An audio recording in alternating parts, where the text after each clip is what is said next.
We generated around 560 plus million impressions organically. There was creating property cards for the first time for people owning houses in the rural areas. We have a patent on a bits technology, but we were really guided by what we wanted it to be. In terms of the content consumption pattern has changed. Very competitive, very crowded. The objective is basically to democratize cancer care. I see a very bright future for retail industry. Technology now allows us to scale up. We also want to help patients become more compliant. If I look at the custom solutions market, it's almost about $1,500 billion.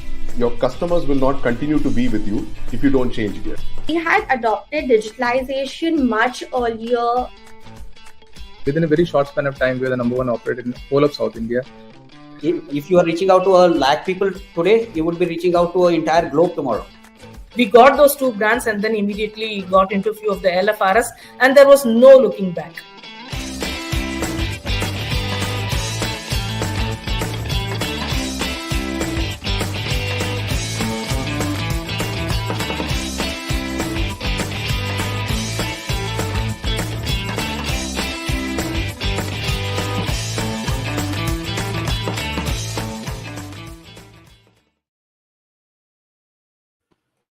Hello and good morning, everybody, and welcome to the 30th episode of Ascent Talks. My name is Ajit and I'm an Ascent member for over 10 years, and I lead Nova, an air conditioning company, and Pure Blue, a tech-enabled startup offering air conditioning services across the country. And my co-host, as usual, is Aleem. How are you doing, Aleem? Fantastic, Ajit. Good morning and good morning, everyone. I hope you're having a lovely, bright day. My name is Aleem Merchant, and I run a company called Synapse, an advertising and marketing company. And today we're welcoming you to Ascent Talks. And what is Ascent Talks and what is Ascent? Let Ajit explain that to you. All right. For all our viewers who are joining us for the first time, Ascent is a not-for-profit expression of Harsh Mariwala, Chairman, Marico Limited, and his passion to identify high-potential growth stage entrepreneurs and enable them to grow their enterprise and enrich their entrepreneurial journey. Launched in 2012, Ascent today empowers more than 850 entrepreneurs across India. Ascent is designed as a unique, powerful peer-to-peer platform that leverages the power of the collective through a self-facilitated groups called trust groups, which enables entrepreneurs to share and exchange experiences, ideas, insights, and create a healthy ecosystem to learn from each other. Today's event, which is a weekly event, Ascent Talks, showcases Ascent members and their interesting entrepreneurial journeys. So, Aleem, let's welcome our guest today. Absolutely. Welcoming Khamir. Khamir is an engineer and an MBA in marketing, and he started off with a sales role at the bank, and he realized it was just not cut out for him. So he decided to venture out on his own. He loved marketing, he loved writing, and he wanted to make a career out of these. So he founded Lexicon. He got his first client in 2009 and became an entrepreneur by chance. Lexicon is not a content marketing agency. They're a content development agency.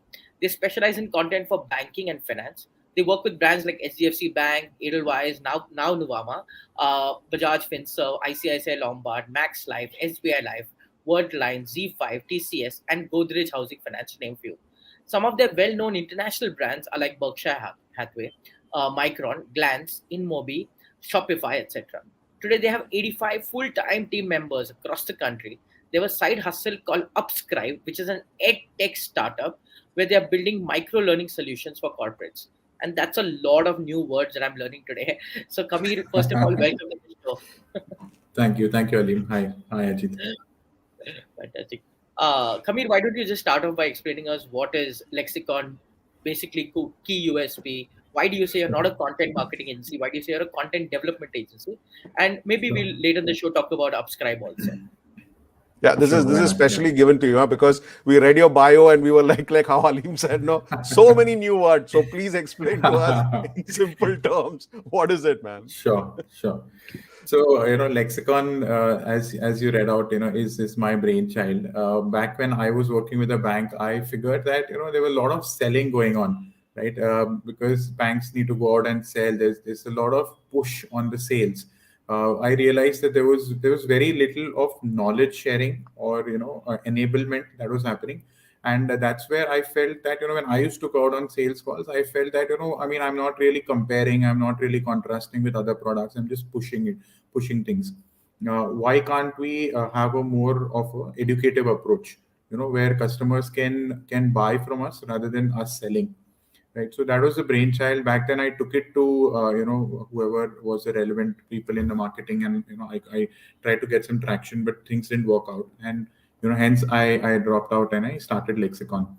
This was back in 2009, of course, and the idea was to not do copywriting, do content writing, and simply put, copywriting is when you're like selling something, so thanda matlab Coca-Cola is copywriting, but writing a long essay about, the benefits of a particular drink, and making that appeal to a informed reader, comparing, contrasting with other possible drinks and so on, and leaving that long lasting impression that a person has not made a decision in the spur of the moment because of nice advertising, but because of a decision that they actually thought was what they wanted to actually get into.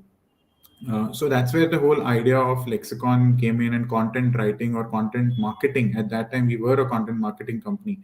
So just to explain a little about that, very simply put, again, content marketing is when you use content to sell something. Okay.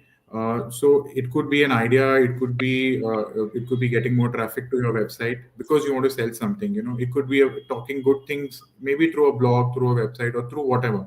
But your idea is that I want to sell something else. As in, I want to sell a loan, I want to sell a bank account, I want to sell an air conditioner, I want to sell something, and hence I'm creating content. That's content marketing for you, and that's what most people think content is about. What we are doing is content development. Now, how is this different? We are doing content development, which means the content itself is the product. Simply put, a textbook, a school textbook or a college textbook itself is the product, right? An OTT show itself is the product. So even that requires content. Nice. Right? So some of these examples that you read out, a bank, for example, a bank has a platform like an app, or it has WhatsApp banking. The WhatsApp banking actually is a part of the product itself. So, for example, you mentioned HDFC. When you bank with HDFC on a WhatsApp, right, you send a hi to the bot, and the bot greets you, and it tells you, hey, how can I help you? So all those dialogues that you hear the bot speaking is what we write. We are not selling the bank account, but you want to probably say open a fixed deposit. I'll ask you, hi Aleem, what is your account number? And okay, I know your number, I know your phone number. Now, here are the accounts. Which one are you talking about? And then there are 4 types of FDs and so on and so forth. So our content helps the product get better, rather than trying to sell the product itself. So Khamir, this is more like a user experience, right? I mean, you work in so many domains, and it's user experience. Now, tell me something. You're just such a people-driven business, and with so much of information and human resource knowledge that is required. What are the kind of opportunities that are there in this industry here? Because you've actually scaled up from a one-man to a very large multi-city and probably international company today. And so, and it's always thought that this is a gig economy. And what are the kind of opportunities that hold in this industry? Yeah? So absolutely, back then in 2009, when I started this, my dad was like, "Ye kya kar raha hai? You have a bank, you have a stable job. What is this content and you?" So I said, "No, Dad, I can write." He's like, "You can write? Okay, fine, you can write, but who's going to pay you for writing? I mean, you can write, wo to academically ho gaya, but get a proper job. If you don't like the bank job, I can understand, but get a proper job. You have an MBA, this and that." I said, "Give me 3 months. Let me figure this out. I think there is a gap in the market." He said, "Okay, but and back then I was ready to take like a 90% pay cut to become a writer, but no one would hire me. And so Dad was like, I don't understand what is this. In fact, I want to share with you that the initial few checks that came in to me, my dad was really like, "Kaun paisa de raha hai isko? Kis cheez ka paisa hai?" This is like a 40,000, 1 lakh rupee check. And back then the whole internet scam thing was just new. So my dadi was like, "Hey, pura din laptop pe baithta hai aur paisa aa raha hai." And my my dad had this Beta bigad retail gaya, shop. beta bigad gaya. Beta bigad gaya. Yeah. I mean, we've always been Khamir my cracked the family code to meet the Nigerian prince. He finally met that Nigerian prince who was transferring money. So we are traders. My family was traders, so they know कि कुछ बाहर जाता है तो पैसा आता है, पर ये तो घर पे बैठा है. So I am fighting this mindset since when I started. So yes, there is this whole idea that it's a gig economy, or it's like a part-time thing till you get a real job. Of course, there are all those misfits that we pick up, and we cherry pick them. So our people are all over the place. They are engineers who are very creative but didn't really fit in. They are MBAs, there are chartered accountant dropouts. There are all kinds of people. There are cricket umpires, insurance salesmen, ex-bankers, you name it. I mean, this is one of the reasons why we thought of starting Upscribe, to offer this a mainstream feature to content as a career. Nobody really teaches you. There is no course, there's no program, at least a real authentic one that trains you in content writing. Everybody joins and then learns on the job. That's how I did that as well. So it's definitely something that we are trying to change in our way by making content mainstream. Fabulous. I'll tell you a very funny story of content and copywriting. Okay, so back then, I mean, I'm sure even I'm into advertising. So we put up an ad for a copywriter, and a school teacher walked into our office for the job, and we're like, maybe we can try her out. So we asked her, do you know what copywriting is? She's like, my students do it all the time. So I was like, oh, okay, really? She's like, yeah, copy and write. I write on the board, they copy, and I write. So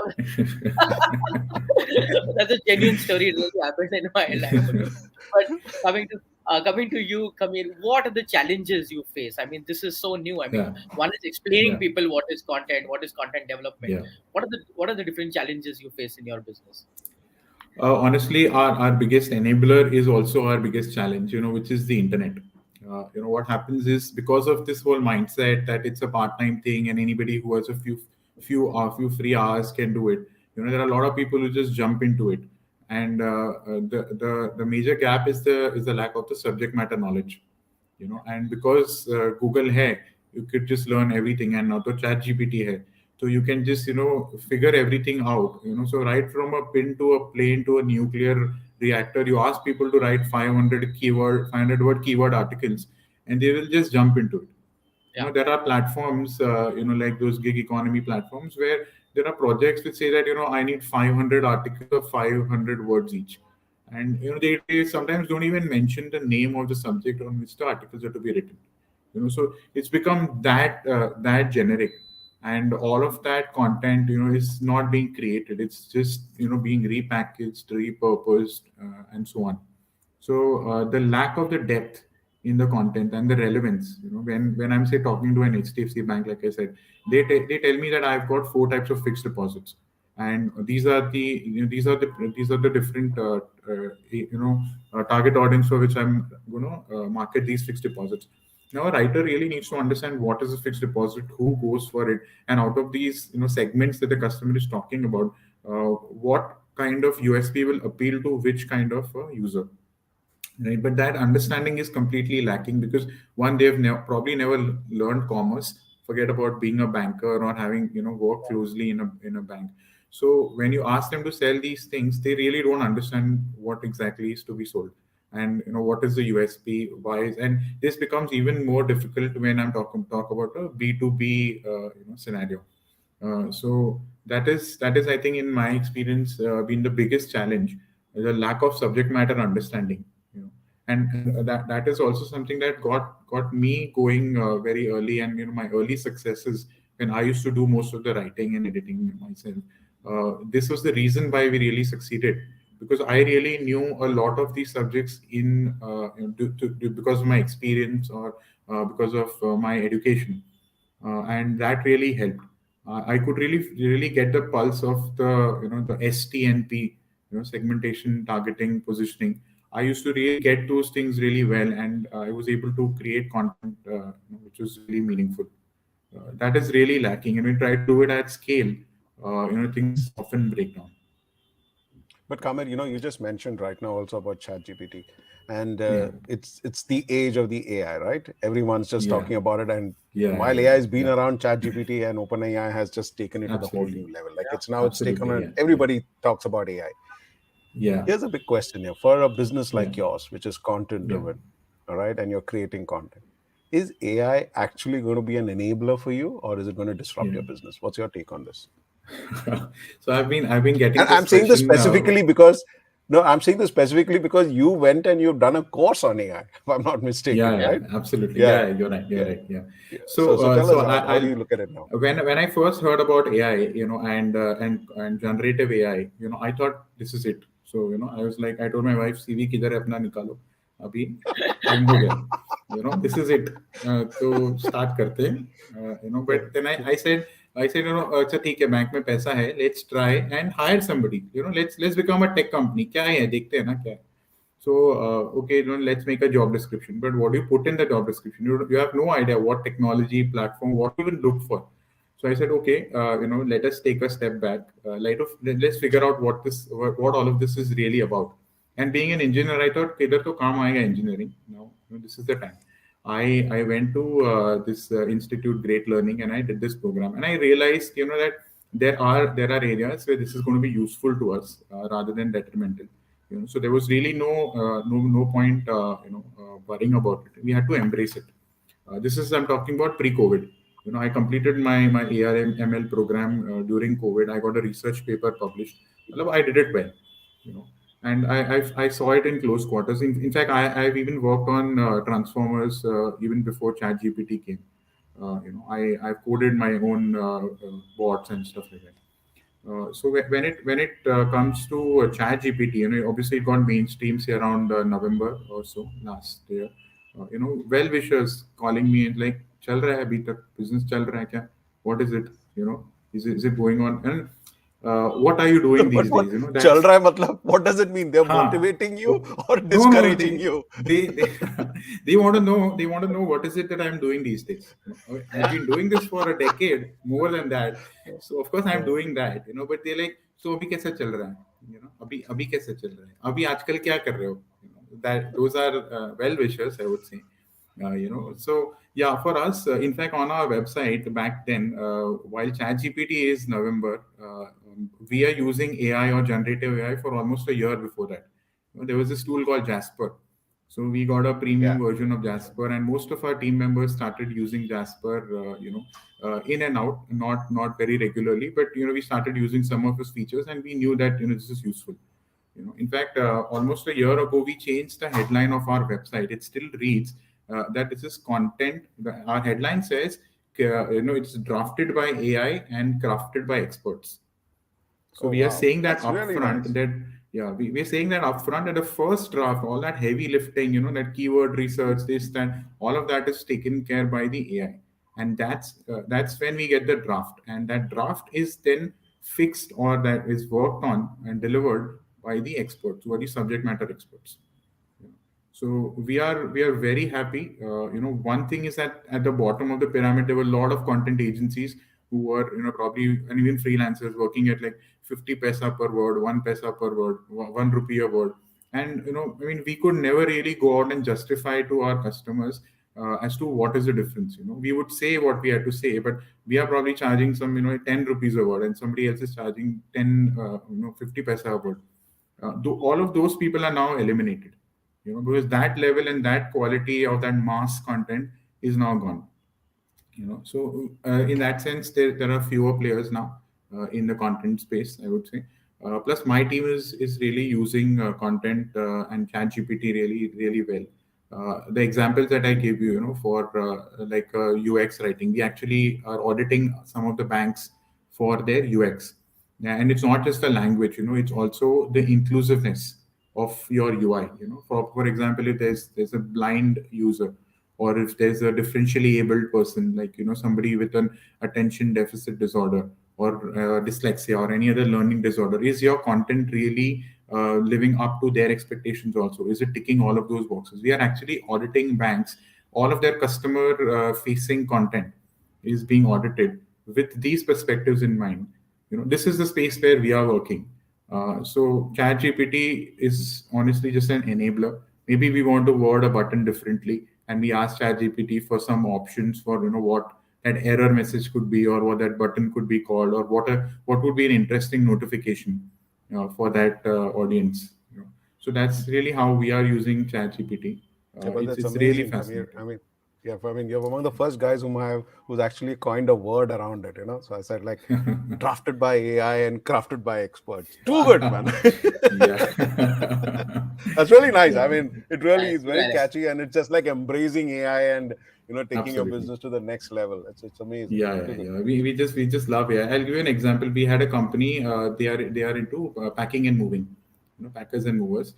They have a pan India operation. You see a lot of those four-wheeler tempos or chota hathi types. In Mumbai, they run a lot of those. And we were doing this activity for them where they needed 200 articles. And we were like, why do you want to write 200 articles first of all? Who reads so much of content? And they're like, "Nee, nee, our SEO expert has said this, that we want 200 articles." Like, okay, but we are not going to give you so many topics. Like, nee, nee, you have to give us the topics also. The keyword is packers and movers in Thane. And my team is supposed to write 10 articles on that keyword alone. Like, I mean, what kind of writing is this, and what will my writers really gain out of this? We said that we are going to use an AI tool to do this. We told them upfront. Either we use an AI tool or we don't do this. We'll make sure that you tick all the plagiarism and all the SEO tick marks. That is taken care by us. But we are not going to do all of this heavy lifting, which is just mindless content creation. So we said, either give us something more meaningful or we don't do this. And they said, okay, use your tools, whatever you want to use, but we just need the content. And we're like, okay, fine. And we went ahead and did this. I wouldn't let my people do this kind of work. Right. Yeah. Khamir, now that you're talking about people, tell us, how do you manage this young generation with so many ambitions and so many different things on their head? I mean, I'm assuming you're having a fairly young team. So how does this work? I mean, how do you manage them? How do you manage the employable, unemployable, and and the skill set that you require in this generation? Honestly, Ali, what I have learned in the last 2.5 years, or rather the entire 4 years of my trust group, my Ascent trust group, is that one really needs to look inwards. So your business and your people are really, just a mirror of who you are. If you are insecure, if you are anxious, your team is going to be just that. I actually found a spiritual mentor through one of the senior Ascent members. His mentor and mine are same. When I saw him and I learned about his success story, I really wanted to know the secret behind this. How do you really manage? And I think they have about 4,000 employees. The person I'm talking about. So I was like, I really want to figure out how this happens. And he introduced me to this whole world. I wouldn't call it spirituality. It's more like conscious entrepreneurship. So I got enrolled into this program of conscious entrepreneurship, and I learned to look inwards. And this is about 4 years ago, 3.5 years ago. And I at that time was an extreme micromanager and taskmaster. People didn't really stick around very long. We had like a churn cycle of about 3 years. So in every 3 years, all our team members would leave, and I would just keep blaming people. And like, yeah, they are not serious or they don't want to grow. वो business को अपना business नहीं समझते हैं, and so on. That's when I figured out that it was really about me, about how I was not conscious about how I was managing these my people. I actually slowed down. I stepped back. I let people manage other people.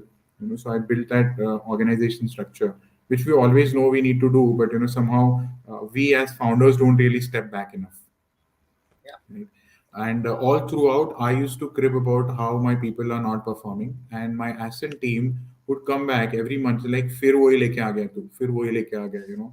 Like, what is it? Either you do it well or you don't do it. Don't come and crib every time. Right? And they stood with me all through these years. When I used to come back with newer challenges every time, they put a mirror to my face saying that this is you. 3 months back you were saying this about this person, and now you're saying something else. So slowly and steadily through more of my meditative practices, inward looking approach, that I figured that I needed to step back. And once I did that, I mean we've doubled in the last year in terms of manpower. Yeah. Khamir, tell us a little about Upscribe. Yeah, that's a very interesting Yeah. venture that you started. Yeah. And what's Upscribe all about? What's Upscribe going to look like in 10 years? So, micro learning is the area in which Upscribe is working. Upscribe is, as the name suggests, it's kind of upskilling a scribe. Scribe is something who's a writer, right? So this is short for upskilling a writer. And what we are saying is that in this new age of ChatGPT, it's the subject matter which is the hero, not the writing ability. It does not matter if you don't know good grammar, good English. Language is no longer a barrier. You can actually go mainstream. So, for example, a chartered accountant who wants to create content, he's always in double minds whether I should do it or not. I'm not sure. Is my language and he said, I could just have a call with somebody, and they were afraid to really go out because they do not want to make a grammatical error, or a language blunder. They know their subject really well. Same with say a cricketer, a footballer, a musician, a chef. They really know their stuff well, but they don't know, for example, how a blog is to be written, or how a social media reel is to be made, or how a meme is to be created. What are the platforms? How does ChatGPT work? All of this is fine. How do I package all of this? How do I distribute all of this, and so on? So we, all of us have that one fine, hobby that we had. Maybe I wanted to become a cricketer, but I did not. But that bit of cricket or that bit of football, that kira is still there in me. I have a passion. I have some kind of an opinion also. But I don't really know how to take it beyond my drawing room or beyond some of the chat groups that I'm in, where I'm ranting about something. So Upscribe is about giving these people the required tools and platforms, with ChatGPT being the enabler. So they will know how to really do all of this, and these are all customized programs. So probably a chartered accountant will not learn how to write a white paper. There's a tech writer will not need to learn how to write memes, or to make reels. So these are all customized courses. They are delivered in a micro learning format, which means that no chapter lasts about 10 minutes, and these can be consumed on the go. There are, with any of your e-learning programs, you have a lot of features. All of those are included in this. So we are starting with finance and a few other as our key, topics, and we're going to really grow from there. Our goal is to go into different languages, Indian languages, vernacular languages, and try and create as much of employment as we can for people through micro learning programs. We've had some early success in Barcelona. We had a client, and for them we did something like this, and it really worked well. So that has given us a spring in our step. We think this is it. That's great, Khamir. Khamir, I have a 10-second, since we have only 2 minutes to close. So 10 seconds, Okay. you tell me your top Okay. 3 AI tools. I would say Jasper, DALI, and ChatGPT. Okay, fantastic. Khamir, in 1 minute, can you tell us about Ascent? What has it been? What does it mean to you? What have you benefited from it? Honestly, I run a business with business of delivering words, but I fall short of words where I have to, describe Ascent. I can go on talking about Ascent. It's friends, it's family, it's mentors. It's people who are so close to me. I really cannot do without meeting them. I have not missed a single session since Ascent began. That is, in 4.5 years, I have not been absent a single day. In fact, I love my group so much that they call me the owner. And Ajit, you might remember, I was the first facilitator. So Yes, I I set up know. a few of the processes, and they still call me the owner because I really love the place. I love the whole trust group system. So, Aleem, I've had the privilege of initiating October Sky. Oh, Yes. Yeah, that's and they great. came up with the name October Sky because it's a story of a movie of an Yeah. entrepreneurship. And I think Khamir and his team actually all had a good contribution to that. Right. I love And we met in October. I love initiating groups when they do the naming of the group. I think it really is a great exercise. It's amazing. It's just too good. It brings out the best out of the whole thing. Awesome, Khamir. Khamir, we're just down to our 30 minutes, but it's been fantastic listening to you, man. It's fabulous. Thank you. It's a whole new space that you've got into, and I'm sure the viewers will love the whole exposure that they have got, from their traditional businesses and how you've broken away from them and you've actually built a completely whole new business. So thank you so much for joining us today. Thank you for sharing all that information. Thank you for having me. Yeah. Thanks a lot. Thank you very much. Thank you very much, Khamir. All right. Oh man, too good. Fantastic. So you finally understood, right, what he's doing? Because you asked the right question at the end of the day. At the end of it, you asked him 3 tools de de yaar, because the entrepreneurial thing came in. Abhi jate jate mere ko to kuch leke jana hai. I want those 3 AI tools. All right, guys. So we are towards the end of the show. We're 30 minutes down into the show. So if you like the show, please do share it with other entrepreneurs. Follow us on those various social media channels that we come every Friday at 11 o'clock with a new entrepreneur's story. And if you are a growth-ready entrepreneur and you think, it's 30 episodes, now you kind of got a feel of what kind of people come here, who are the kind of members who are there on Ascent. And if you think you want to be part of this cohort, get to ascentfoundation.in, put in an application, and the Ascent team will get in touch with you. And if you're truly growth-ready, we'll be happy to have you as part of our cohort. So thank you very much. And we're going to see you next Friday at 11 a.m. again with another interesting Ascent members entrepreneurial journey. Thank you very much, guys. Have a great weekend ahead, guys. Take care. Bye-bye. See you.